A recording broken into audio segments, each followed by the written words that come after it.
I want to talk a little more about how we follow acid-base titrations at not just the equivalence point. So when we're dealing with following titrations, we talked about this idea that there would be indicators that we could use for the equivalence point, right? And this idea that we need to have a change in a property of our solution, a drastic change when we get to the equivalence point. And so, what is changing as we're going along, as we're going through here? We know we eventually will reach that equivalence point, and what we really want to track is pH, right? If you start with an acidic solution and you add a bunch of base to it, you hit the equivalence point when all the acid is gone, and so your solution switches from being acidic to being either neutral for a split second, but then basic is what you're going to hit. And so we want to be able to track and monitor the progress of a titration by using pH. And so when we're following out like the idea of monitoring a titration, we know we start with, say, our acid in a flask and we're slowly adding base. And so as the titration progresses, it would be measuring or adding some volume of base. So this would be something along the lines of time or progress of the titration, and pH will change in response to what we are doing, how we have added, how much base we have added to our solution. So let's do the titration of 0.2 molar HCl with NaOH. So the HCl is going to be in our flask, and I am adding the NaOH from the burette drip drop into my HCl solution in the flask. So what's going to be the pH that I start with? Well, initially, what's in the solution? And I'm looking at the solution in the flask, so that's going to be HCl. So I start with HCl, which is a strong acid, which means I know that the concentration of hydroniums is equal to the nominal concentration of HCl, whatever I designed the concentration to be, so 0.2. And the pH is the negative log of that hydronium concentration. So unsurprisingly, I have started with 0.2 molar of a strong acid. The pH is quite low at 0.87. So it starts out certainly as an acidic solution. So what's the pH at the equivalence point going to be? So what is in the solution? Well, I know equivalence point is when I'm doing my reaction. And the equivalence point is defined as where the moles of base added, so the moles of NaOH, is equal to the moles of HCl that I started with. So if there are equal amounts of reactants, they have perfectly reacted. There is no HCl and no NaOH in solution anymore because they are perfectly reacting. There's no limiting reagent, nothing's left over because they're equal the same. All I have are products, especially because this is a strong acid, strong base. I react to completion, so I just primarily have water and NaCl. That means NaCl is not an acid or a base, so that is water and salt. The pH is going to be 7.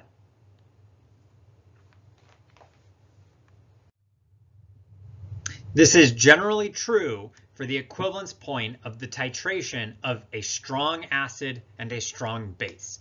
It does not matter what you start with, which strong acid, which strong base, or what order you do it in. For the equivalence point, you will always perfectly react that strong acid and base to make water and a salt that does not affect the pH, and the pH will be 7 at the equivalence point. So this is how we can define where the equivalence point is whenever we're doing the titrations of strong acid and strong base. So what happens if we keep going past the equivalence point? We just keep adding in NaOH. Well, all of the HCl is gone, right? The equivalence point was where all of the HCl was gone. So if we just keep adding NaOH, it's just adding base to this solution, right? We functionally have created water at the equivalence point. We basically have salt water. And so if we keep adding base, we're adding base to salt water. So that's going to become the dominant acid or base in solution. And we're just going to end up with a high pH. So we just make a base solution. We just end up with a really high pH out past there. So if you just keep going way past the equivalence point.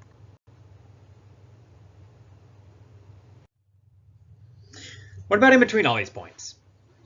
What about what's going on in between? So we can kind of reason what's happening initially, what's happening at the equivalence point, and what happens well beyond that. But we want to kind of know what's the shape of the line. I'll tell you right now, it's not a straight line. So what is the shape going to be? So what we can do is pick a point, plot it out, and see what's going on. In the titration of 55 milliliters of 0.2 molar HCl, what is the pH after 15 milliliters of 0.30 molar NaOH has been added? So if I want the pH of a solution, I know that that's the negative log of the concentration of hydroniums. That's always going to be, so when I'm asked for what's the pH, I really want to know what's the concentration of hydroniums. And so the question is, what's in the solution? What's going to potentially create hydroniums? Well, I've added HCl, right? I know that was in the solution initially. That's a strong acid. NaOH is also in solution. That's sodium and hydroxide. That's a strong base. So those are going to react with each other. So normally, we look at like how does everything affect water, do the water stuff. But if you have a strong acid and a strong base, those are going to react with each other first. And then whatever's left over, that's going to affect the water and the pH of the water. So let's see how that goes.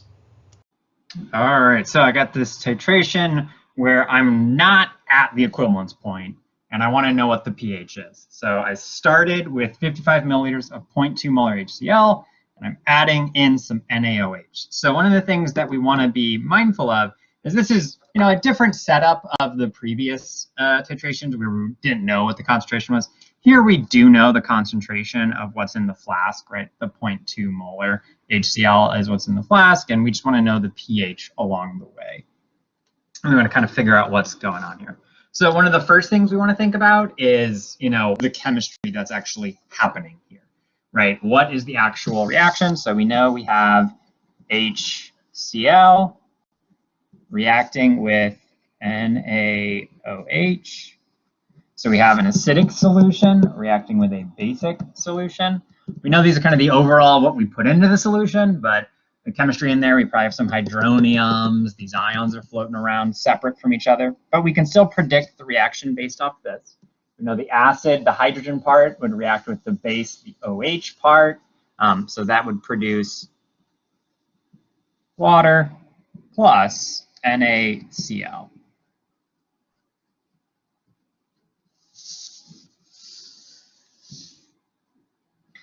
And so, when you only have HCl or you only have NaOH, we can figure out the solution based off that, the pH based off that. But here we're going to be doing some actual chemistry. And the question is, how much of each of our of what we're dealing with do we have? How many moles do we have present?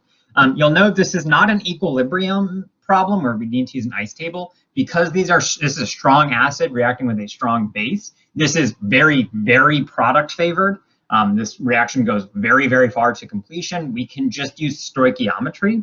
So we don't actually want the molarities or the concentrations. We want the actual moles. We want to get the actual moles of things, of each of our reactants that are present. So we'll go through that process. We'll start with, we want to get moles of HCl. And so I have, 55 milliliters, 52.0 milliliters. I want to get that into molarity, so I know it's 1,000 milliliters per 1 liter. And then 0.20 moles of HCl per 1 liter. That's just using the molarity. Instead of using the molarity equation, I'm going to use molarity as a conversion factor between moles of solute and liters of solution. And so that tells me I have 0.011 moles of HCl. For NaOH, similarly, I have 15.0 milliliters.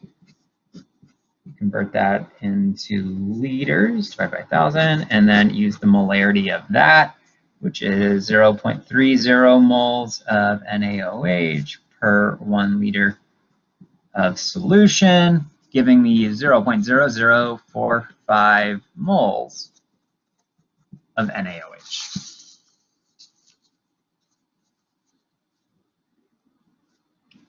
So I'm just taking my volumes that are in milliliters, I'm converting each of them to liters, and then using the molarity to convert to moles of solute in those solutions. So I've got that representation now here, what that looks like.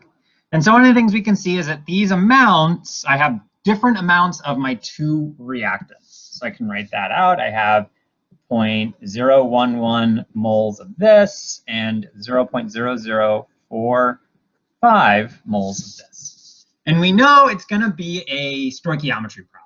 Because these are strong acids and strong bases, we don't need to worry about an ice table. We don't need to worry about an equilibrium mixture. This is going to go all the way very far to reactants. So this becomes a stoichiometry problem. If you remember, when we have a stoichiometry problem with two different amounts of reactants, that is a limiting reagent problem. These are going to react until one of them runs out. The coefficients are 1 on each of these, right? This acid-base chemistry, we have 1s all across the board. And so what ends up happening is one of these will run out, and it's just going to be the lower amount. So this is going to react completely. You're going to lose all of this. And because it's a 1-to-1 stoichiometry, that amount is going to be lost over here. So we can do these limiting reagent problems dealing with acid-base chemistry kind of in a similar concept to doing an ice table, except we don't need to worry about X. Here are my initial amounts. What's going to happen is they're just going to react completely with whatever the lower amount is. So it's not an X because it's not equilibrium. I know how much it's going to shift. All of this is going to react, and it's going to react the same amount of my other reactant, leaving me with no NaOH and 0.0065, whoopsies, 0.0065 moles of the HCl. If we look over here, we can also predict the moles of H2O and NaCl, but H2O is neutral, so it doesn't affect the pH. NaCl, it's not an acid, it's not a base, so again, it doesn't affect the pH. If these were acids or bases, we would need to account for those, and don't worry, we'll deal with that later. But for now, we just don't need to worry about this part because these are the only things that can affect the pH. So all the NaOH reacts, which we expect, because it's the limiting reagent. So we started with a lot of acid. We added a little bit of base. We now have all the base is gone, and we just have less total acid. So this is the total moles of acid that are present in the solution. Okay, so that's on the right track, but we still want to know the pH.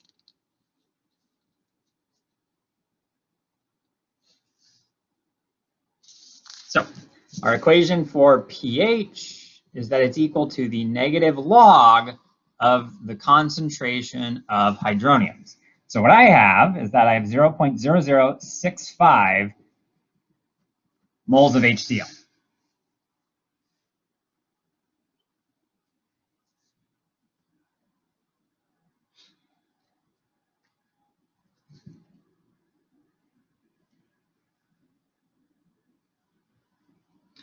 That's a molarity.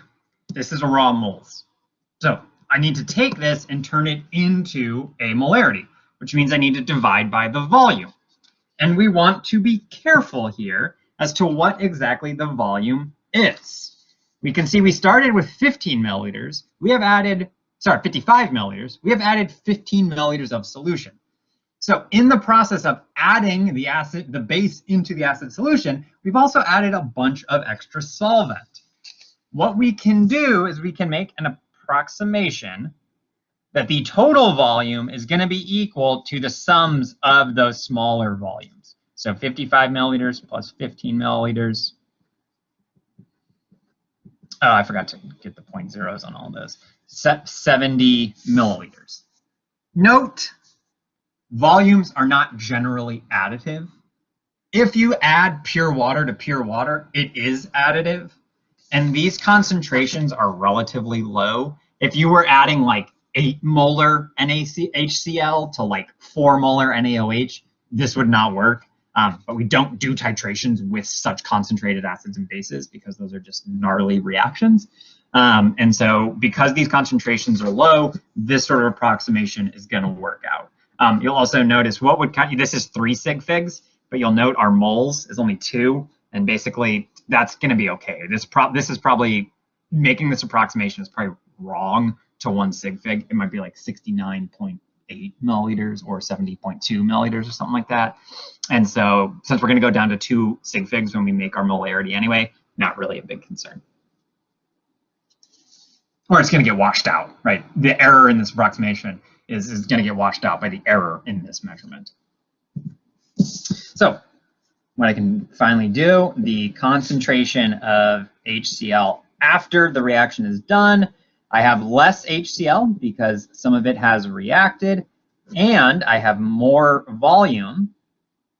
I have more volume because it has, I've diluted it functionally by adding in all the solvent that was carrying the base. This should be liters. So, whoopsie. 65 moles HCl divided by 0.0700 liters. We want to actually get a molarity, not divided by milliliters. It's a crazy number. And we get 0.093 molar.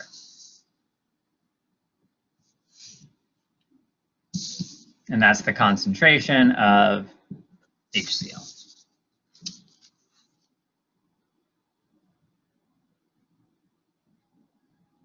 This is the concentration of HCl in this. So there's kind of 2 effects when we do the titration. One, the concentration, the actual amount of HCl decreases due to the reaction, right? You put base in there, it reacts, and you get some functional dilution due to this change in volume that comes from adding in all of the solvent that carried the base. So importantly, if we want to now go back to pH, we want the concentration of hydroniums.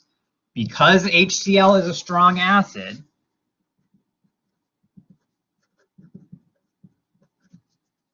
that means the concentration of hydroniums after it reacts is going to be equal to that concentration of HCl that we prepared it to be, or that it functionally would be, kind of measured as. So it's 0.093 molar. So that's one of the nice things about strong acids. So that means the pH is negative log of 0.093. So that means the pH is equal to 1.03.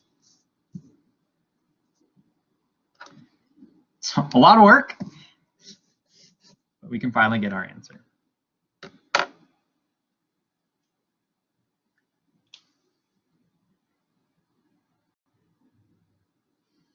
And so there are a lot of steps. One of the things to note is that because we are dealing with strong acids and strong bases, we can make our lives easier at a lot of these steps because we can use stoichiometry here. This is kind of looks like an ice table, but this was it, right? It was just it's just a way to set up limiting reagent problems that works with acid-base chemistry that kind of mimics the ice table format, but you don't have to then solve an algebra problem, which is always very nice. Then once you figure out the HCl concentration, because it's strong, again, the hydronium concentration is just equal to that nominal concentration of HCl. So you can just take that, plug it into the pH, and you're just done. And so that's one of the things that's really nice about strong acids and bases, which is why we use them so frequently in titrations. It doesn't necessarily decrease the steps, but if we were using a weak acid, we wouldn't have any fewer steps here. Each step would just be more difficult, because you'd have to use equilibrium approaches for all of those steps. Nothing can be stoichiometry. So it's much easier, much preferable to use strong acids and strong bases. That's a real strong advantage, that it just simplifies the calculation. The reactions are going to be more clean. They're all going to completion, which is really what defines a strong acid. These reactions are going to completion, especially when it comes to the reaction with water in terms of determining pH. So if we look at this point in the titration, we started with a nominal concentration of 0.2. We are now at a concentration of 0.093, so barely a little lower than 0.1, which means we're about halfway done with this titration. We're about halfway to the equivalence point in terms of diluting this thing, getting rid of the HCl, but we can see that the pH has barely changed. Okay, so the concentration of HCl has fallen by about half, but the pH hasn't really changed much at all. And this is because the pH is a log system. And so in titrations, pH is really slow to change as you add base. It doesn't really change much because in order to change by a single pH unit, remember you got to change the acidity by a factor of 10. So you would have to affect the concentration of HCl by a factor of 10. Functionally, this makes the pH curve for a titration look like an S. As you start to add your base, the pH does not change very much. It does go up. The pH will constantly be increasing in a titration. You're adding base, the pH should increase. Then once you get close to the equivalence point, there is a sharp and large jump in the pH at that equivalence point. And then it flattens back out and doesn't change much as you add more and more base to your solution. So this jump right here is what we are talking about with a sharp change in the properties of the solution near the equivalence point. If you have, say, this indicator molecule, it is, say, colorless in acidic solutions and then pink in basic solutions, you would have a really big change in pH right near the equivalence point that causes pretty drastic changes in the properties of the solution.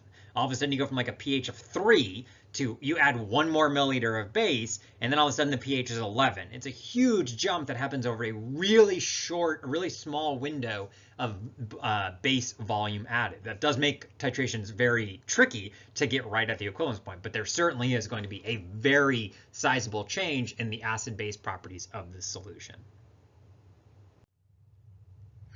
And this really does have to, because pH is a logarithmic scale, you have to change by a factor of 10 in order to get the pH to change by 1 unit. So you need to get 90% of the acid to be consumed in order to see the pH increase by 1. And that's pretty close to the equivalence point, right? And then you're looking to see, that would mean the pH goes from like a pH 1 to pH 2. You need to get to pH 7. So, you need to get down to, 0.00001% of the acid entirely gone. And so it really does have a very short window where you start to see those pH changes. And one of the things we can also see then is as you're adding this base, you are really kind of drive the reactions of what's going on. It's a strong acid reacting with a strong base, and it really is the strong acid is going to be, hydroniums, strong bases make hydroxides. And so you can kind of parse out the relative properties of the solution really do change that initially you have it's acidic, right? You have more hydroniums than hydroxides. At the equivalence point, you have that equivalence of hydroniums and hydroxides. It's a neutral solution. And then at the end, after that, you have more base. It is a basic solution. You have more hydroxides. And again, that's kind of the drastic change right at that equivalence point.